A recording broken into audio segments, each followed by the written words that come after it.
नमस्कार दोस्तों, आप सभी का फिर से एक बार बहुत बहुत स्वागत है मेरे चैनल मिथिका में, जहां मैं आप लोगों को ऐसी नई नई कहानियां सुनाती हूं जो आपने पहले कभी नहीं सुनी होंगी। तो चलिए आज की कहानी शुरू करते हैं।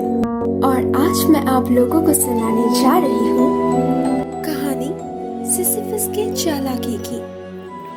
मगर इस कहानी को सुनने से पहले आप सिसिफस के ऊपर दिए गए मेरी पिछली वीडियो को जरूर देख लीजिएगा, क्योंकि इस कहानी की घटनाएं उस कहानी से जुड़ी हुई है। कोरिंथ के लोगों का ये मानना था कि उनके राजा सिसिफस दुनिया में सबसे ज्यादा होशियार है और उनके पास इतना दिमाग है कि वो मौत को भी चकमा दे सकते हैं, और वो लोग इस बात को लेकर बहुत इतराते थे। मगर राजा सिसिफस कुछ दिनों से बहुत चिंतित थे। कोरिंथ में पीने के लिए पर्याप्त पानी नहीं था, जिस वजह से उनकी प्रजा परेशानी में थी। एक दिन जब अपने कमरे में बैठकर राजा सिसिफस इसी चिंता में डूबे हुए थे, उन्होंने अपने खिड़की के बाहर से ज़्यूस को उड़कर जाते हुए देखा और उन्होंने अपनी बाहों में नदी की एक अप्सरा को उठाया हुआ था।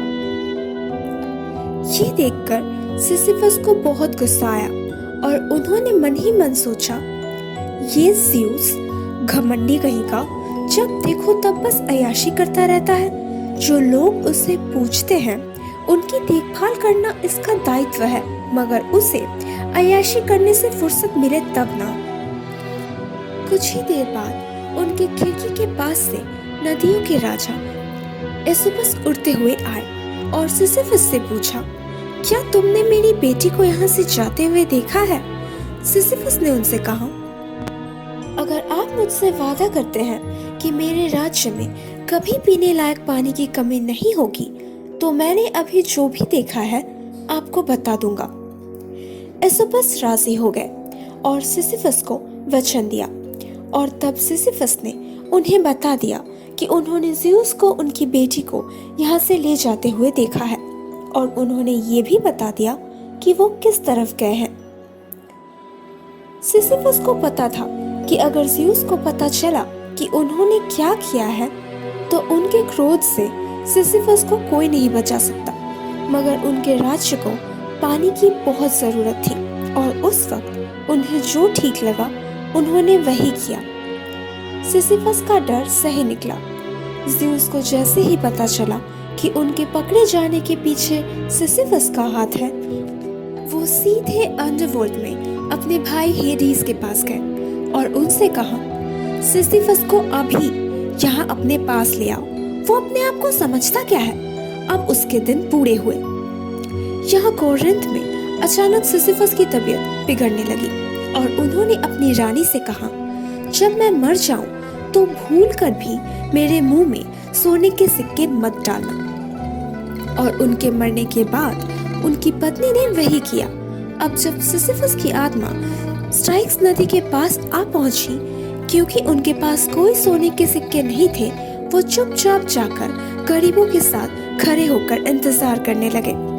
अब सिसिफस को ले जाने स्वयं हेडीस वहां आए थे। उन्हें बाकियों के साथ खड़े होकर इंतजार करते देख हेडीस ने उनसे पूछा, आप यहाँ क्यों खड़े हैं? आपका सिक्का कहाँ है? आप कायरोन को सिक्का दिए बिना तो ये नदी पार नहीं कर सकते, तो आप अंडरवर्ल्ड तक पहुँचेंगे कैसे? हेडीस की बात सुनकर सिसिफस ने दुखी सा चेहरा बनाकर कहा, अब तो हम मर ही चुके हैं, अब आपसे क्या छिपाना। मेरी रानी बहुत लालची है। मैं मर चुका हूँ देखकर शायद उसने सोचा होगा कि मेरे ऊपर सिक्के खर्च करना ठीक नहीं है। सिसिफस की ये बात सुनकर हेडीस का मुंह खुला रह गया। ये आप कैसी बातें कर रहे हैं? आप राजा हैं। नदी पार होने के लिए आपको सिक्का देना उनकी जिम्मेदारी थी। आप अभी वापस जाइए और उन्हें अच्छी सीख दीजिए, ताकि अगली बार वो ऐसी गलती कभी ना करे। ये कहकर हेडीस ने सिसिफस की आत्मा को वापस धरती पर भेज दिया और सिसिफस फिर से जीवित हो गए। जब उन्होंने अंडरवर्ल्ड की पूरी घटना अपनी रानी को बताया, तो दोनों मिलकर खूब हंसे मगर इस बात का जिक्र कभी किसी और से नहीं किया, क्योंकि ज़्यूस के खबरियों की कोई कमी नहीं थी। तो दोस्तों, कैसी लगी आप लोगों को आज की कहानी? अगर अच्छी लगी हो तो प्लीज इसे लाइक कर दीजिए। नीचे कमेंट सेक्शन में लिखकर जरूर बताइएगा कि आप लोगों को कैसा लगा। और प्लीज प्लीज प्लीज मेरे चैनल को सब्सक्राइब कर दीजिए। और हाँ, अपने दोस्तों के साथ शेयर करना बिल्कुल मत भूलना। मैं आप लोगों से मिलूंगी अगले हफ्ते एक और नई कहानी के साथ।